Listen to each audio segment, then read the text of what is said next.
We often see exercise quite simply. We're told to do more of it and that will just be healthy for us. But what if we see exercise from a slightly different perspective? In the UK, the advice is simply to do vigorous exercise for 20 minutes 5 times a week. It's very specific. But if we start to ask why we exercise, everything becomes a bit clearer. Exercise doesn't really make sense biologically. Why would wasting all that precious energy actually be good for us? There must be another reason. The answer boils down to the fact that our bodies are a bit like a sponge. We're constantly looking to absorb as much information as possible that we collect through our senses, like our sight, sound, touch, smell, and taste, to help us make more informed decisions in the world. But eventually, our sponge is going to become too saturated, and when it does, it can't sense anymore. Exercise is a bit like squeezing that sponge. It allows our sponge to feel those senses again, and puts us into a heightened state of sensory activation and mindfulness, which in itself is good for us. But importantly, the squeezing of the sponge is almost like a tuning of the body.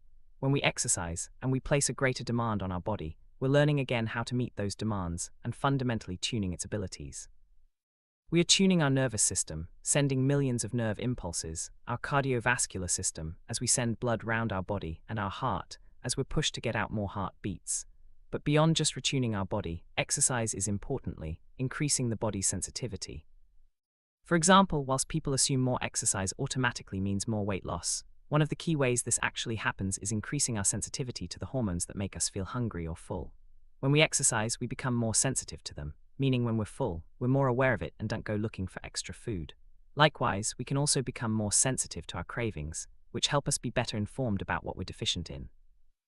As well as being able to be more in tune with our emotions, which of course can give us useful insight. Exercise also helps us improve our bodily awareness, called proprioception. As we move, for example, our leg during exercise, our body learns more about bodily control and movement, which feeds back to our brain.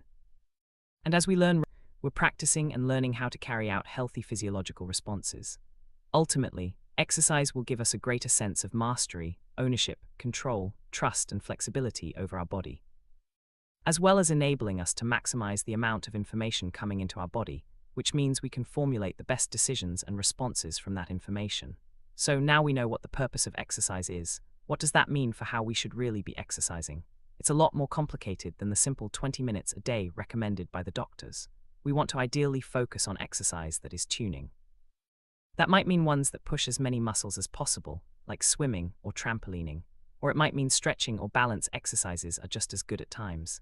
Either way, pushing ourselves too hard might overload ourselves because it wouldn't actually allow for better tuning, and sometimes small regular amounts can be just as good. The real goal is to be intuitive, to know when you want to move and move how you want to. Rather than a set amount, exercise should always fundamentally be personal.